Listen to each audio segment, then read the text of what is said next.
I paid $12,500 for this house. Not a down payment, not a deposit. The whole thing.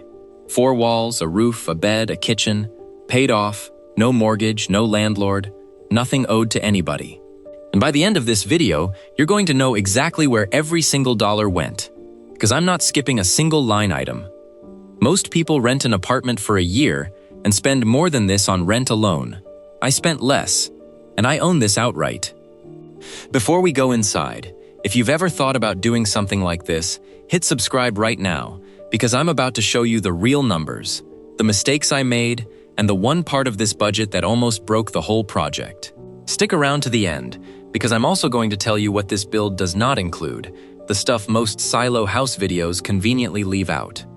If you skip that part, you'll get a completely wrong idea of what this actually costs to replicate.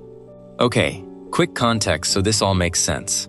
A grain silo is one of those big cylindrical steel or concrete structures you've seen on farms your whole life, usually storing corn or wheat. For the last few years, people have been converting them into actual homes, sometimes called silo houses, grain bin homes, or silo barndominiums. It's a real trend, and it's only grown in 2026. Now here's the thing I need to be upfront about right away, because I don't want to mislead you. $12,500 is a low number, even by silo house standards. I got here because of a few specific advantages I had, and I'm going to tell you exactly what those were, so you know if your situation could realistically get close to this number, or if you're looking at something more like $25,000, $40,000, or even $80,000, which is genuinely more typical. So let's not waste time. Let's go inside, and I'll break down the money as we go. Why this silo was cheap. The starting advantage. The single biggest reason my number is this low is that I didn't have to buy or move the silo. It was already sitting on land I owned, unused, for probably 2 decades. That one factor alone is enormous. If you're starting from zero, no land, no existing structure, sourcing a used grain bin alone can run you anywhere from about $1,500 to $10,000, and that's before you pay to disassemble it, transport it, and reassemble it on your own property. A brand new steel shell, built to your specs, can run $10,000 to $40,000 just for the shell itself. So when you hear 12,500s, understand that number starts from a huge head start. I'm not hiding that. I'm telling you flat out, because a lot of these videos let you assume they built from nothing, and that's just not honest. What I did have to pay for was fixing decades of neglect. Corrosion spots, a compromised roof seal, and cutting in openings for windows and a door, because obviously, a grain silo doesn't come with windows. Budget breakdown, exterior. Here's exterior phase 1, dollar for dollar. Roof sealing and corrosion patch repair, $900 cutting window and door openings, with a plasma torch, $650 4 used. Reclaimed windows, $800 1 exterior door, salvaged and refinished, $300. That's $2,650, just to get from abandoned farm relic to sealed, weatherproof shell with openings. And I want to pause here because this next line item is the one that almost blew my entire budget. Stick with me. This is the part I promised you at the beginning. The insulation problem. Steel is an incredible structural material. It is also, thermally, a nightmare. It conducts heat and cold almost instantly. Without proper insulation, a steel silo in summer becomes an oven, and in winter it becomes a freezer, sometimes within the same day. This is not optional. This is the line item that makes or breaks whether this building is actually livable. The industry standard here is closed-cell spray polyurethane foam. It adheres directly to curved steel, it acts as a vapor barrier, and it gives you real R value. For a full silo shell in 2026, professional spray foam application typically runs somewhere between $5,000 and $25,000, depending on the size of your silo and local labor rates. I got lucky here in one specific way.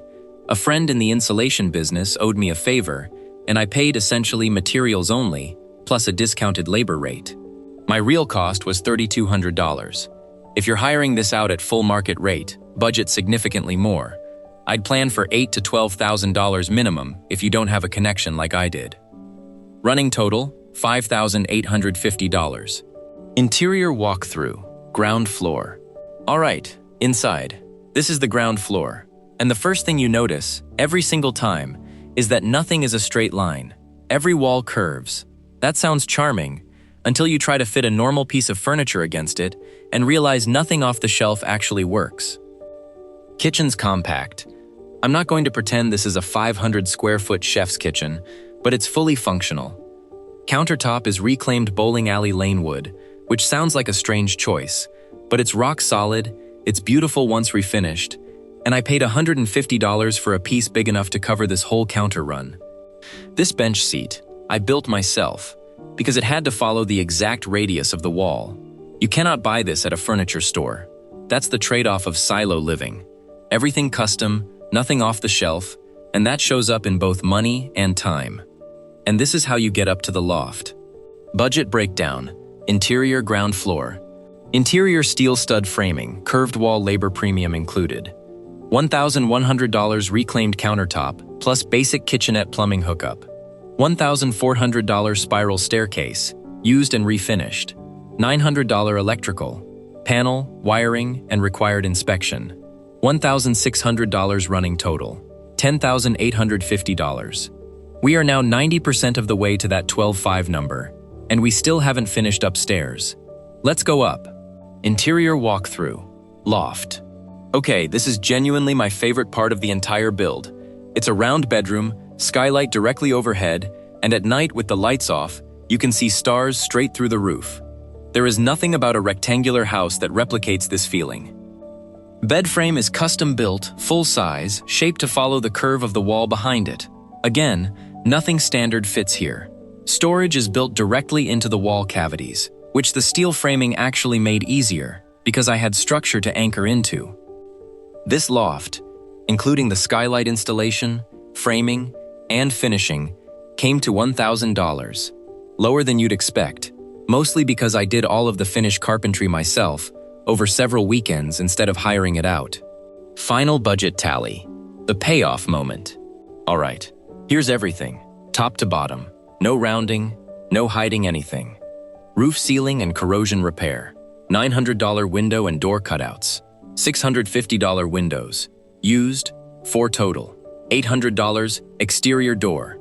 $300 closed cell spray foam insulation. $3,200. Interior steel stud framing. $1,100 kitchenette, plus plumbing. $1,400 spiral staircase. $900 electrical, wiring, panel, and inspection. $1,600 loft build-out plus skylight. $1,000 paint, trim, hardware, and miscellaneous. $650. Total, $12,500. $12,500.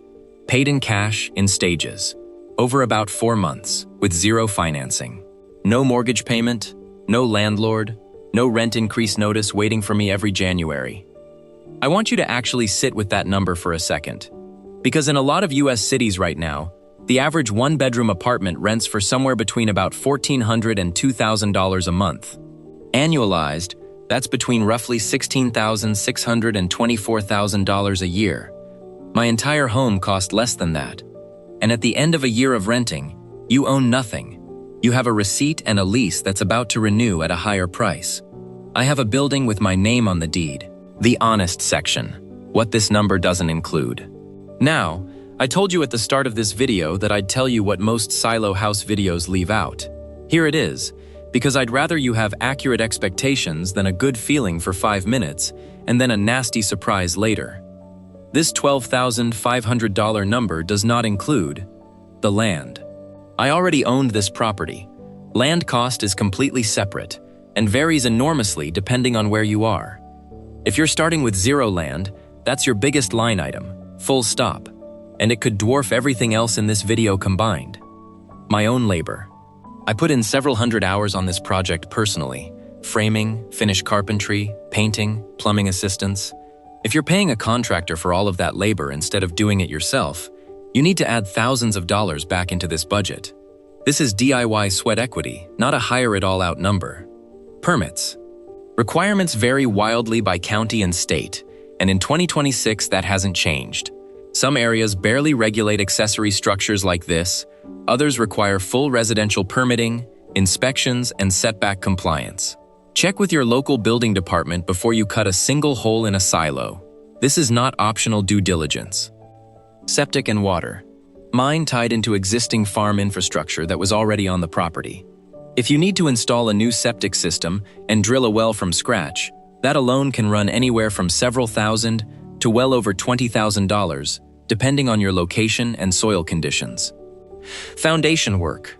I got fortunate. The silo's existing concrete base was still structurally sound after 2 decades. If yours isn't, or if you're starting with a silo that has no foundation at all, a proper reinforced slab for a structure this heavy can run anywhere from $10,000 to $50,000 on its own. So here's the realistic range if you're starting from actual zero. No land, no existing silo, hiring out most of the labor. Based on current 2026 numbers, a full DIY adjacent grain bin home conversion typically lands somewhere between $30,000 and $85,000. A fully professional build, done entirely by contractors with premium finishes, runs somewhere between about $124 and $301 per square foot, which for a full-size home lands most projects between roughly $150,000 and $360,000 total. My number is real. It's also the floor of what's possible when almost everything lines up in your favor at once. Free land, existing structure, personal labor, and a lot of luck with material sourcing. I'd rather you know that going in than find out the hard way 3 months into your own project. What I'd do differently. Quick gut check before we wrap up. If I did this again, there are 3 things I'd change. 1. I'd get the insulation quote locked in before I cut a single window opening, because the size and placement of your openings actually affects how the spray foam crew prices the job. I did it backwards, and it cost me a little extra. 2. I'd oversize the electrical panel from day 1. I underbuilt it slightly, and I'm already looking at an upgrade if I add a second structure down the line. 3. I'd document every receipt from day 1 in one spreadsheet, because trying to reconstruct this exact budget for you took me way longer than it should have. So, less than a year of rent, for a home I own outright, forever, with no mortgage. Was it hard? Genuinely, yes. Would I do it again? Also genuinely, yes. If you want to see the actual build process, the window cuts, the spray foam day, the electrical inspection that almost didn't pass, I've got the full series linked below and in the description. And if this video actually gave you real, useful numbers instead of vague inspiration, that's exactly what I'm trying to do on this channel. So subscribe if you want more of this. Real projects, real receipts, no fluff.